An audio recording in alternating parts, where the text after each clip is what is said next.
Isang masayang pagbati na may ngiti sa aking mga labi. Naghahanap ba kayo ng makakatuwang sa pagre-review ng inyong anak? Meron yan sa DepEd. Ang ETUlay online tutorial ay libre at handog ng ating kagawaran sa pangunguna ng OUA ICTS EdTech. Ito ay isang proyektong makatutulong sa mga mag-aaral, katuwang ang mga magulang o kasama sa kani-kanilang tahanan para masagutan at maunawaan ang mga modules. Hangad din ng programang ETUlay ang matulungan ang ating mga guro sa kanilang mga blended learning classes. Ang ating ETUlay ay mula kinder hanggang senior high school. Bukod sa academics, meron din tayong mga special programs gaya ng All is Wellness, Reading and Math Remediation, Storytelling, Mommy Tech Talks, Classes sa Gramatika, Speech Class, Financial Literacy, at marami pang iba.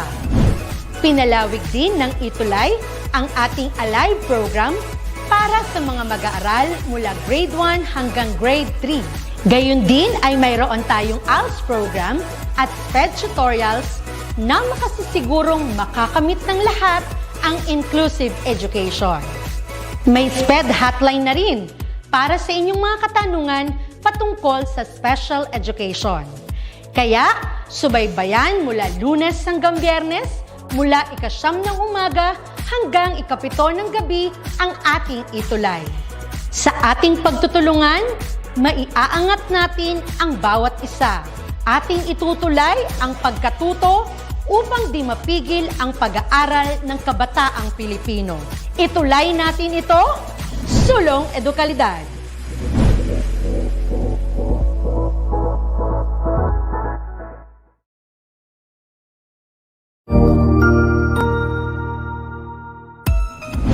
Mabuhay! Good day to all! I am your tutor Madge. Welcome to ETUlay, a free online tutorial, an initiative of the Department of Education, Information and Communications Technology Service, Educational Technology Unit, ICTS EdTech. This program is aimed at helping and assisting learners from kindergarten, senior high school, ALS, Alive, and SPED learners. Aside from answering the modules, the ETUlay is offering programs which you will surely look forward to. Together with our parents and teachers, the ETUlay will bridge the gaps where difficulty and ease meet in learning new knowledge and skills. So, let us prepare our modules, pen and paper. Ready your mind to see and hear worthwhile and interesting lessons. Let us now study and learn, together with our volunteer online tutors. Tara na!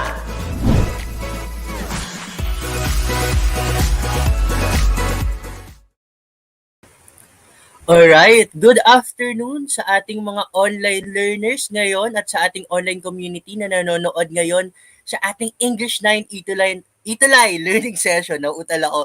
Ayan, but before we start our discussion, I would just like to greet our mga early birds natin today. We have Kathleen J. from Doña Magdalena Gafford High School. Hello sa inyo, Marisa, Hudson Mark Cacal Guevara, Sunshine Panganiban from Doña Magdalena Gafford High School, and same with Rachelyn po. Ayan. So, good afternoon sa inyo, ating mga online learners sa ating online community. At eto na naman tayo sa ating English 9 online tutorial. Ako nga pala si Tutor Ellie, ang inyong tutor bay, na mag-tutor sa inyo sa mga most essential learning competencies sa ating English 9 na subject. And alam nyo naman, lagi nyo kaming mapapanood every Tuesday, every 3 to 3:40 p.m. So we only have 40 minutes every session. And you could also watch us sa ating mga Facebook pages like DepEd EdTech Unit, DepEd tayo, at sa ating YouTube channels katulad ng DepEd Educational Technology Unit at DepEd Philippines. Ayan na. So later on, ano kaya ang magiging topic natin for this afternoon? So abangan ko yan ha. And hello Mark Edward, hello Darwin, hello. Yes, abangan nyo later kung ano magiging discussion natin for today's session. Now, Siyempre kasama ko ngayon si ang ating tutor from SDO Batangas Province, si Tutor Jester. Pero ngayon, I just want to tell our dear tutor na sana get well soon, Tutor Jester. Kayang-kaya mo yan. Wish you naman si Tutor Jester ng get well soon, Tutor Jester, para mahil na siya sa kanyang karamdaman ngayon. Ayan, so let's begin. Ngayon, for this session, eto binago ko ating presentation kasi parang nakikita ko ng ating mga students or learners, parang I'm really hoping na sana yung mga students natin ay mag-feedback sa ating mga tutors. Hindi lang sa akin, pati sa ating mga tutors sa DepEd ETUlay. Ano? So sa ating mga online learners ngayon, mga online tuties, kumusta naman tayo? Kumusta naman kami? Ano? Mag-feedback kayo sa ating, especially sa akin, ano, kumusta ako? Mamaya, I will post this again at the end of our session. Pero ngayon, tandaan nyo na to and put your feedback or comments or suggestion. Kumusta naman si Tutor Ellie? Okay naman ba si Tutor Ellie? Naayos na naintindihan ko ba yung discussion ni Tutor Ellie sa English 9?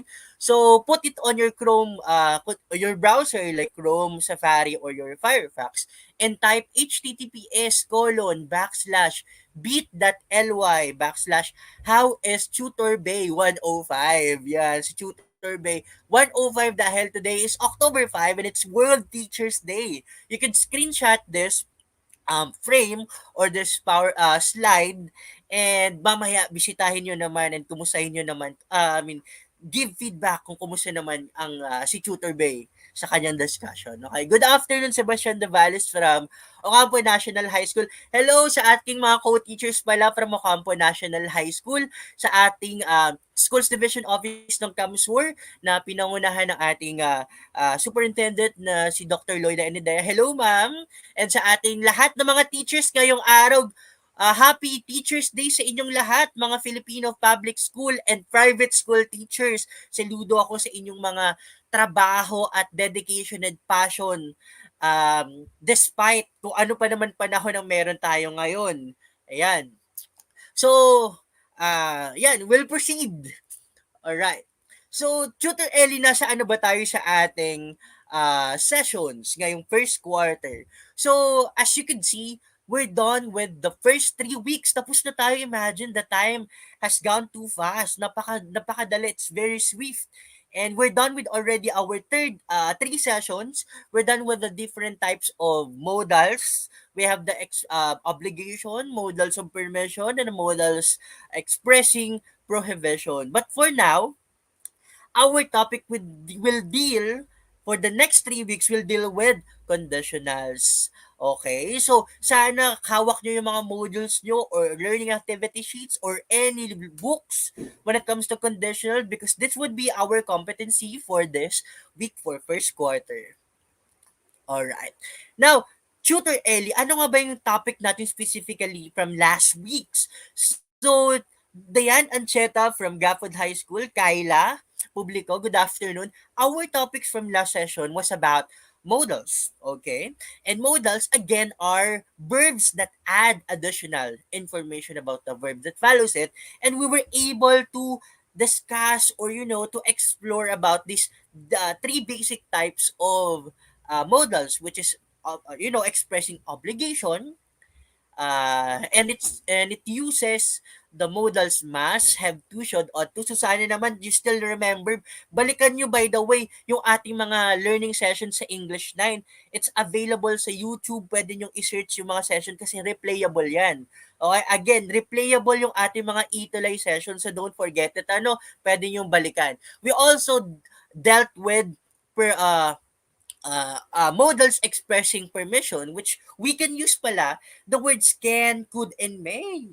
Like for expressing, permission or offering something to someone. And also, last week we discussed about prohibition and we use the words cannot and must not, which we used to prohibit someone to do this action or to do the action. Okay. Now, Tutor Ellie, and because of that, modals expressing prohibition, I gave you an assignment, which is if you will become a politician or if you are elected as a leader or a politician or a public servant, that's the right term, public servant in your community, in your barangay, or as you know, in your municipality, what are the things that you are prohibited, you think that you are prohibited not to do, okay? Or what are the things you pledge, okay, not to do, and they have that the online learners, our students here sa ating English 9, have to use, must use rather, uh, modals using modals expressing prohibition, which is must not and cannot. And our duty of the week in the name of Darwin John Roa from Cagayan. Hello Darwin, sabi ko sa iyo abangan mo to, 'di ba? And this is his answer. Sabi niya, if he were if he will be an elected leader, these are the things that he will not do. First, he will not abuse his power to express the rights of the poor and the lowly. So, tama naman yun, ano? So, kaya ka nga nandun kasi you want to uplift them, to have a voice for them.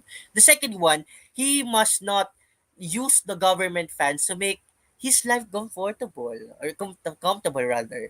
'Di ba? So, when you're a public servant, dapat it's always the interest of other people, of the common good, of the majority, and not, and not to make yourself rich and richer. Okay? So, we know all that. The third one, he must not use his position for his personal interest, as we said. Ayan. So, napakaganda ng mga insights ni Darwin Janroa from SDO Cagayan. And we commend all, kahit hindi pa siya voter, no, he has already this social awareness, and I commend him for that. And sana kayo din, Dayan, Isaac, Abigail, yes, happy teach. Thank you very much, Isaac.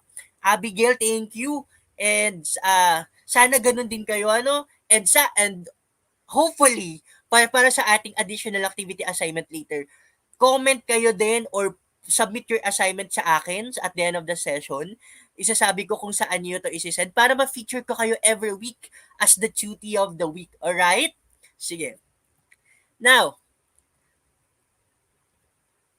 we are now going to discuss about our week 4, quarter 1 topic, which is all about real conditional. So ano nga ba itong real conditional, Shooter Ellie, sa ating English 9 today?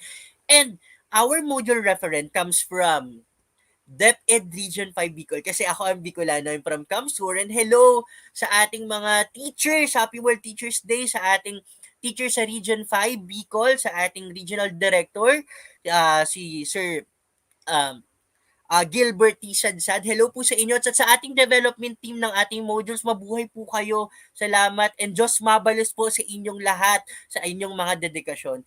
Hi, Lian Ramos. Happy Teachers. Yes, thank you very much. Hello. Cecil Andaya. Hello. Thank you very much. Daming bumabati ng world ng Happy Teachers Day. Thank you very much. It's overwhelming. Now, is our objective for this session. Okay? Tutor Eli, ano kaya mga objectives natin for this session?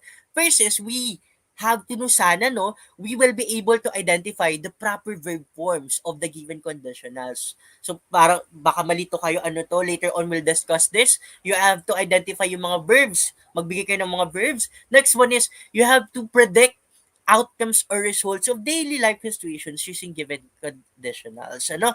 So, yun. It involves, of course, critical thinking and social awareness to predict outcomes or results. And of course, lastly, sana you will be able to create a paragraph. Kahit 3 sentences lang, 4 sentences, that's a paragraph already. Kahit nga 1 sentence lang, paragraph na yan eh. About a particular social issue. Ano kaya itong social issue na to, Tutor Ellie? Using, of course, conditionals. Yep. Yan. Sige. Alright. Now, for our first activity, sana nanood kayo ng Miss Universe Philippines, no? And sana alam nyo kung sino yung mga nanalo, what's the organization about, what's the beauty pageant about. Hindi lang to about beauty and face and showing all the extravaganzas of being a woman, but also they have a platform to voice out, to advocate women empowerment and others advocacy each candidate has, you know. And if you will be, okay, if you are going to be a candidate, let's say Graymar, imagine you are a woman, okay? or Katrina, Hudson, Frenalyn Galang, Zaira Sugbitan from same high school, Gafford High School. If you are going to be a beauty pageant candidate or you will be joining Miss Universe Philippines and you went to top 5 and you are asked with this question, if you have a message to your best teacher, rather, best teacher, I'm sorry for the typo, if you have a message to your best teacher now, ngayon, especially, we are celebrating World Teachers Day or Teachers Day in the Philippines. Pili kayo ng favorite teacher or your best teacher na sa tingin nyo nakapag-influence sa'yo, nakapagpasaya sa inyo, or kung ano-ano pang ginawa ng teacher nyo para matuto kayo, maging masaya kayo. What will it be? What will be your message to your teacher? Kahit one sentence lang or two sentences. Ano yung message nyo sa mga teacher nyo? Sa favorite teacher nyo? Darwin, Graymore, Katrina, Hudson, Frenalyn, Abigail. What will be your message to your teacher? Kahit isang sentence lang. What will be your message? Ako, I remember my high school teachers, they are all very influential to me. And at sana nanonood sila ngayon from Camarines or yung mga teachers ko sa San Jose Pili National High School. If I'll be having a message to them, I'll tell them that I am very much thankful for them because without them I won't be a teacher. I will not be a teacher because of them. Yan. How about your answers? Ano yung mga answers ninyo? Okay. I also want to greet all my teachers din pala. This is a message to my college teachers, to Ateneo de Naga University. Thank you very much po sa inyo, my dear teachers who have equipped me with all the things that I need to become a teacher, to become the person who I am right now. Thank you very much. So sabi ni Graymar, if he has a message to his teacher, he said that he thanks all of them for teaching him new knowledge. Ayan. So that's right, Graymar. That's good. How about MJ Lagutao Bas? Happy teachers daw. So yun yung message. Ayun. So, from the responses of yours and sabi ni Graymar, okay, those answers contain a conditional sentence. So, yan, may conditional sentence pala yun. Hindi ko alam na yung sinasabi ko pala ay may conditionals na. So, ano kaya yung conditional sentence, Tutor Ellie? Alright.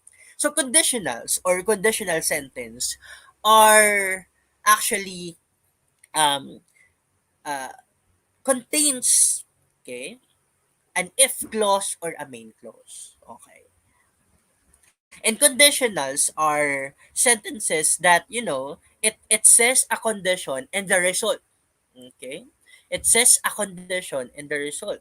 And it uses if clause, okay, because it starts with if plus a main clause. So there are actually two clauses. Basically, clauses are like, it's either be a sentence or a phrase. Okay, which more than a phrase. Okay, so these are group of words. So the if clause starts with the if, and the main clause, of course, another set of idea or words. Now, the conditionals, ito ha, very basic. The conditionals are basically four types, or I mean 5 types. We have the zero conditionals, the first conditionals, the second conditionals, and the third conditionals, and the last one is mixed conditionals. And mixed conditionals is actually a combination of the second and third conditional. Okay, so medyo ano pa yun sa inyo, pero later on as we go on with our discussion, maiintindihan nyo to and for the succeeding weeks, okay? Alright, Mark Angel and Isaac, yan. Hi, John Mark Licos Kaida from PNHS. Yan. So sabi ko nga, conditionals is composed of if clause and main clause. And pag sinabing if, ito yun, kung natatandaan nyo yung mga verb forms ng verb, like, go, went, gone, fly, flew, flown, yung mga ganun, like, walk, walked, walked. So yun yung mga verb forms ng mga verbs, ng mga pandiwa o action word. Alright? And the if clause starts with if, and a comma, if you could see my commas dyan, okay, may comma, and the main clause is composed of, the different verb forms. Okay, hindi natin to i-discuss for this session kasi napakarami. For this session, we will be discussing zero and first conditional. So, explain ko sa inyo later kung ano to. Ngayon, si Tutor Ellie, ano yung if clause? Okay.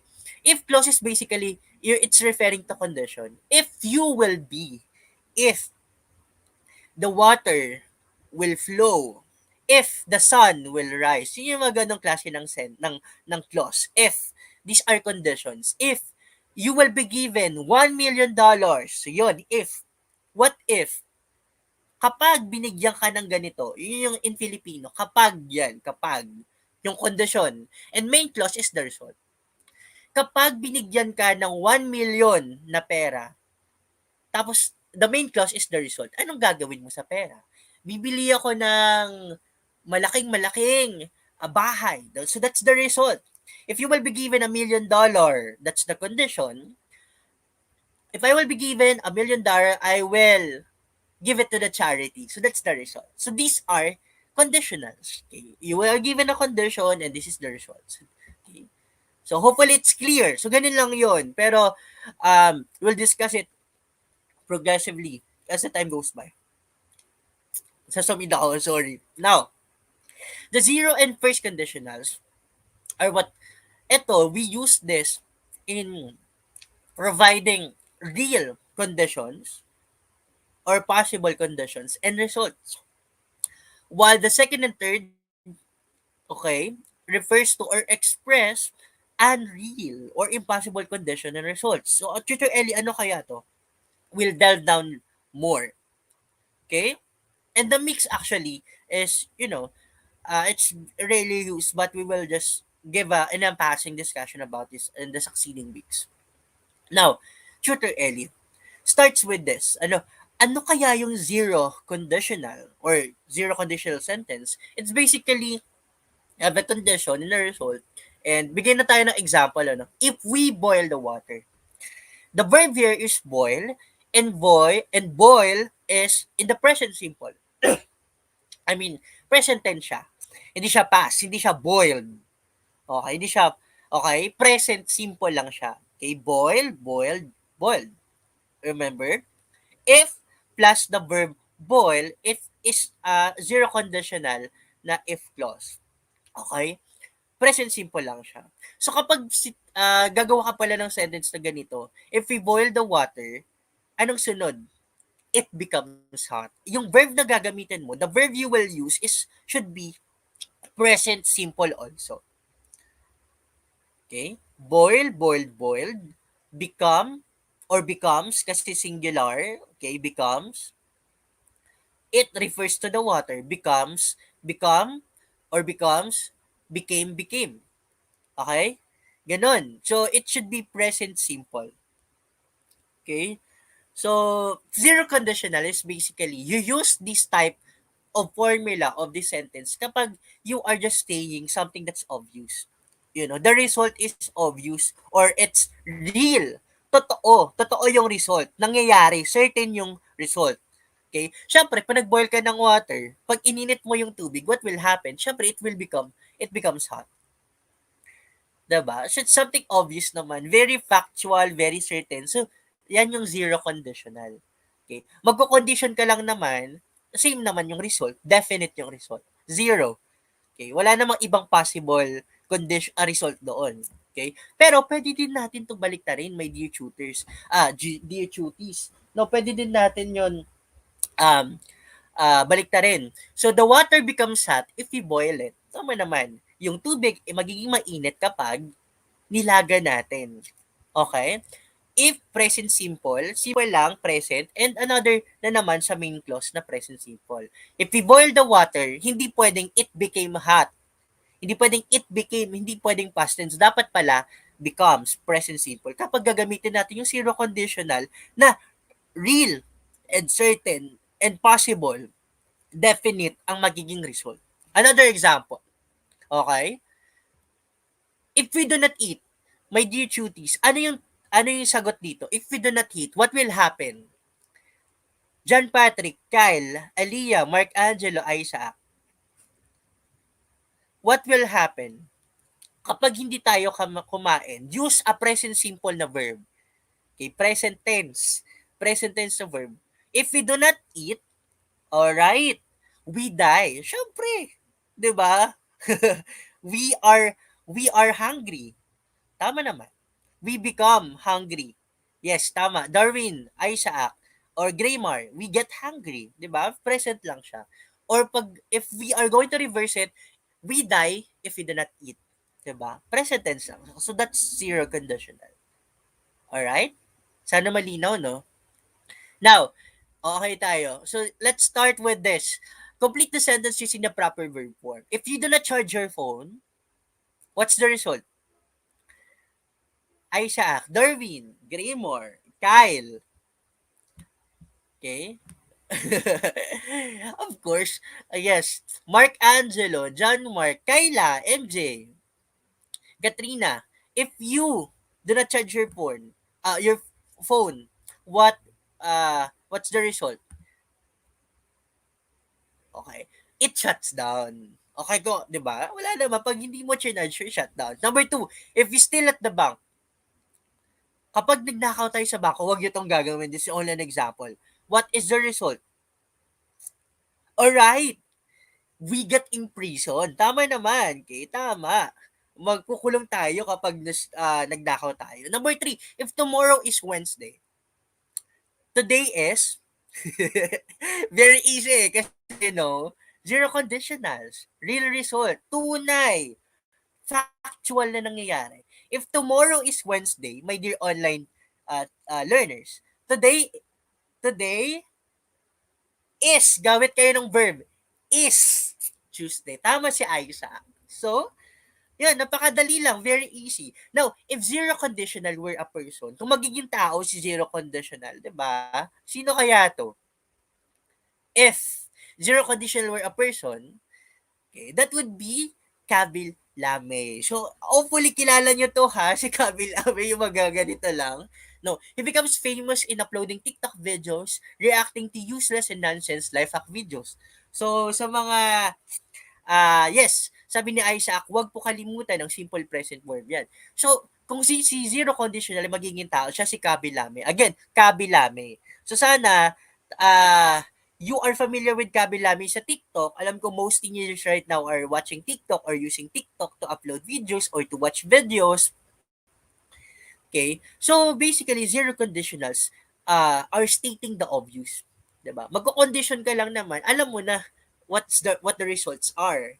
Okay? Napaka-obvious, 'di ba? Example, if you drink poison, what is the result? If you drink poison, present tense 'yan ha. If you drink poison, what is the result? Kayla, what do you think is the result? If you drink poison, dapat verb na present tense, you die. Or yeah, you get die or you die, 'di ba? It's obvious naman. Next one. If I dance in the rain, what will happen, Hudson? Abigail. If I dance in the rain, Alexander says you go up to heaven. How about this? If I dance in the rain, I get wet. Siyempre naman. Alam naman, I get dry. Or I get sick. Tama naman. Darwin is correct. I get sick. If I dance in the rain, I get wet. Diba? Tama naman. So it's basically obvious. Zero conditionals are sentences that have a condition and an obvious result. Okay? Okay, malinaw ba yung zero conditionals natin? Yes, bibigyan talaga natin yan ng highest honor. Okay, kasi napaka-active. Nasaan kaya natin yung mga online learners natin dyan ba't hindi masyado nagpa-participate ngayon? Pero napakaraming comments right now. Natutuwa ako sa inyo. Nakuha ba yung zero conditionals natin? Yes, thank you, Darwin. Now, dito na tayo sa first conditional. Now, Tutor Ellie, ano kaya yung first conditional naman? Ito naman napakadali. Present simple pa rin. Verb tense, the verb is in the present tense, present simple. If I cheat in the exam, ang results naman ng first conditional ay ginagamitan ng will plus present tense na naman ng verb, ng pandiwa, ng action word. I will have. Have is the verb, lalagyan mo lang siya ng will. Hello, Isabella, do you get our lessons for our discussion for today? From Isabela May de la Cruz from Diamantina National High School, Kabatuan is District Isabela. How fascinating is that? You were named Isabela and you're from Isabela. Okay? If I cheat in the exam, I will have a zero score. So, my dear online learners, okay, my dear online learners, ang first conditional, we use this when the result is, okay, there are many possible results. Unlike zero conditional na definite, certain, first conditional, the result is marami. Maraming pwedeng maging sagot. So if I cheat in the exam, I will be my teachers will be mad. Well, if I cheat in the exam, I will have a zero score. If I cheat in the exam, I will be expelled out. You know, I will. So there are many possible answers. At pwede din natin yung balik na rin. I will have a zero score if I cheat in the exam. So ganito kayo pa nagsusulat ha. So don't forget that. Pag nagsusulat kayo, tandaan nyo itong mga rules na to sa grammar. Kapag intention nyo ay definite yung result, real, certain, obvious ang result, you use zero. Pag first conditional naman, pareho lang silang verb na present tense. Pero, first conditional is maraming pwedeng maging sagot sa if na condition. Okay? So, dito, pwede kayo gumamit, aside from will, we could use may, might, can, could, going to. Alright? May, might, can, could, going to. So, yan ang pwede. Example, if I cheat in the exam, I could have a zero score. If I cheat in the exam, I might have a zero score. Okay? Well, may, might, can, could, going to, plus the present tense of the verb have. Okay? You got it? Rhea? Crystal? Okay, so directions. Complete the sentence using the proper verb form. If she loves me, use conditional result. If she loves me, what do you think will be the answer? Will. She will. She could. She will not. She could not. She might. Sige nga, sagutan nyo nga to, my dear online learners. These are the possible answers of first conditional. If she loves me, kung mahal niya talaga ako. Isaac said, this is not your real name, right? Isaac Newton. Sabi ni Isaac, if she loves me, I will love her. I will be the happiest person in the world. Sana all. Sabi ni Tutor May, sana all. I will love her. I will be the happiest person. Alright. So yan, di ba? There are many possible answers. Yeah. Jasmine, Miracle Joy, Agonoy, from Isabela. Thank you very much for watching. Now, what's the difference, Tutor Ellie, ng zero conditional at first conditional? Okay. So basically, the zero conditional is obvious yung result, while the first conditional is there are many possible results. Sabi ni Janely, if she loves me, she will not betray me. Hindi niya ako pagtataksilan in Filipino. Sana all. Which we should be at all times. Hindi tayo dapat nagtataksil. Tama? Now, for this activity, imagine class that you are elected again kasi yun, no, malapit na election, marami na nagpaparamdam ng mga politicians in the time of pandemic. If you're elected as barangay captain, in your community in your street, in your zone, in your barangay, what specific or realistic problems will you address? Okay. Use conditional sentence. Says, at least 2 zero conditionals, meron sa inyong magsagot ng 2 zero conditionals, meron din some of you or half of you will comment in the comment box at least 2 first conditionals na sagot. In regards to this situation na if you are elected as a barangay captain or mayor in your community what specific realistic problems will you address? Anong problema ang i-address ninyo? Use conditional sentences. Sige, magbibilang ako ng 10 seconds. Sige.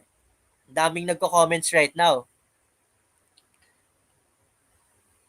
Okay, may nagko-comments right now. May nagko-comment right now. Sige. Maghintay ako ng sagot.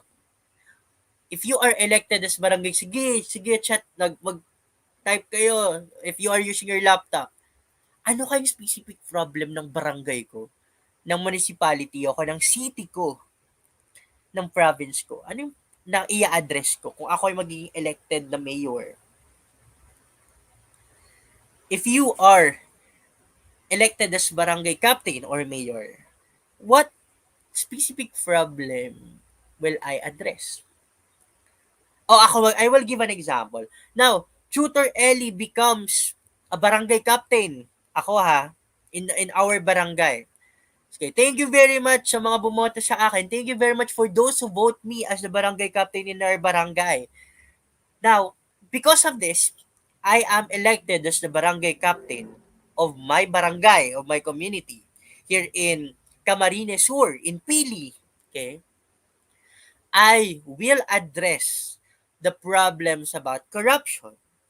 I will address the problems about, you know, COVID vaccination program. Because I wanted that all my constituents, my dear Pileños in Pili, in Camarines Sur, will be vaccinated. I will have programs or activities that promote how vaccine works, how deadly is COVID. Okay? Okay, dito tayo sa sagot ni Aisha. If I am the barangay captain, I will give a laptop and a tablet to every public school student. See? That's right. Even if you are a barangay captain, you have a big role to fill. You have a big role to play. And it doesn't mean that you are a barangay captain, you can't anymore help the students or your barangay or the community or the school. Isaac said that if he will be a barangay captain, he will give laptop and tablet to every public school student. Kaya yan ng barangay nyo. I swear, kaya yan. We have a lot of stakeholders of private sponsors. Kaya natin yan. If your barangay captain is good enough to reach this, to reach these stakeholders, kaya nilang gawin yan kahit, let's say, kahit barangay captain lang sila. Okay? Kaya yan. Okay? Now, zero and first conditionals are real conditionals, and they have real conditions and real results. Okay? Sana malinaw yun ha. Sana very clear, that's crystal clear, the difference between the zero and first, and these are what we call zero and first conditionals are real conditionals because they give real conditions and results. Okay? Paano nga pag sinabing zero conditionals, ano yung result? The difference between zero and first conditional? Zero conditionals express real results. Tama. While first conditionals express possible results. Maraming results. Alright? Okay? Now, as a summary, alright, as a sum up, ang dami pa nagko-comments right now. Okay, as a summary, conditionals help us express things that may happen in the present and the future.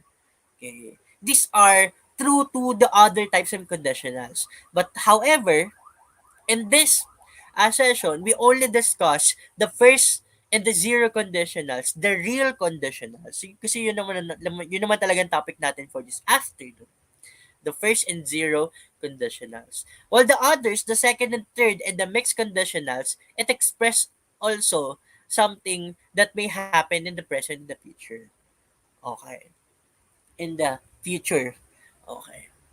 And we will discuss it in the succeeding weeks. Okay. Alright, tama naman sabi ni Aisha. Pag zero po, pag obvious at sure ang result. Pag first po, more than one possibility. That's right. Okay? Napakadali lang ng pala ng conditionals, Tutor Ellie.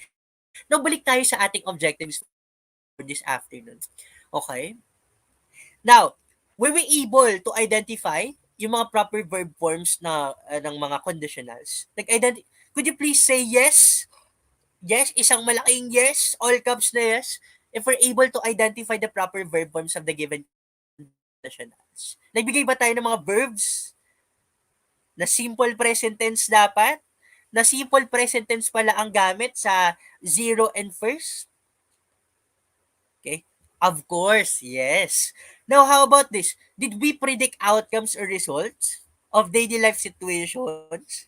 Yung mga very simple na basic daily life situations like what if we dance in the rain, if we boil the water, did we predict outcomes or results of daily life situation? Yes. Okay, next. Did we create a paragraph about a particular social issue? And that, and that issue is, specific problems in the community. If imagining you are an elected social public servant or a barangay captain, did we create a paragraph? That's to clarify that a paragraph, it doesn't mean that it has to be long.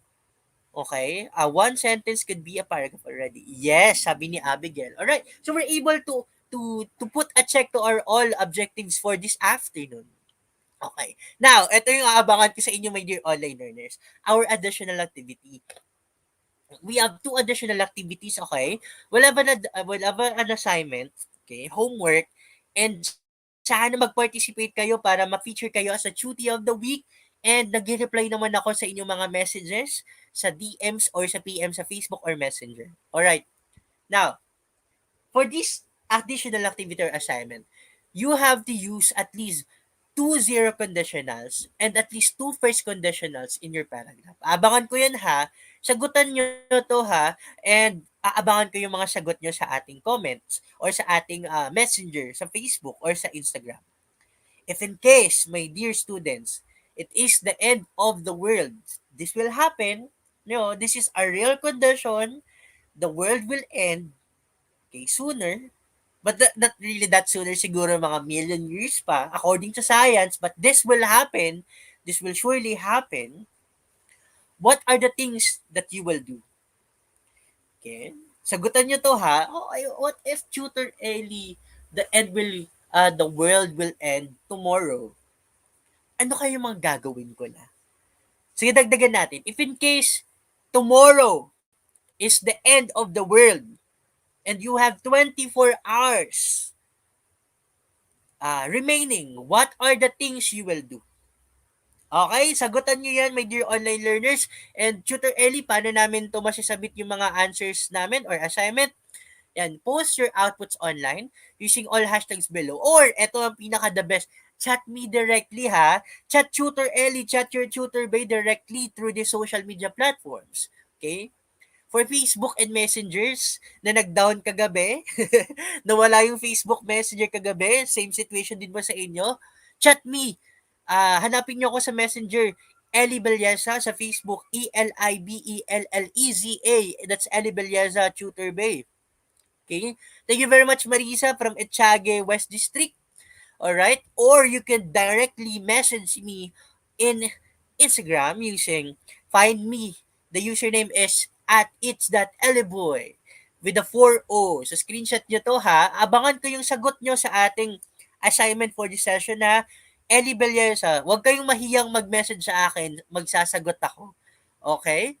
Now, para ito, this is another exit assessment. Okay? 5 items lang to. Sagutan nyo using this QR code. Or type on your browser, either it's Firefox or Chrome or Safari if you're using iPhone or Mac. HTTPS bit.ly and backslash big letters English 9, small letter exit. I-type nyo lang ito. Okay? Screenshot nyo or picturean nyo, tapos aabangan ko yung sagot nyo sa ating evaluation or exit assessment. Okay? Now, eto ha. Darwin, Marisa, Abigail, Graymar, Princess Joy. Yeah, thank you, Tutor Ellie. Yes, very welcome. I appreciate your all of your responses, all your presence for this afternoon.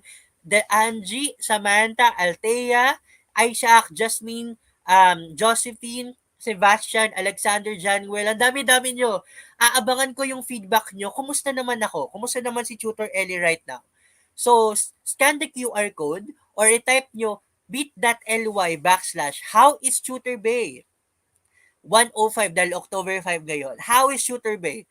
Kumusta yung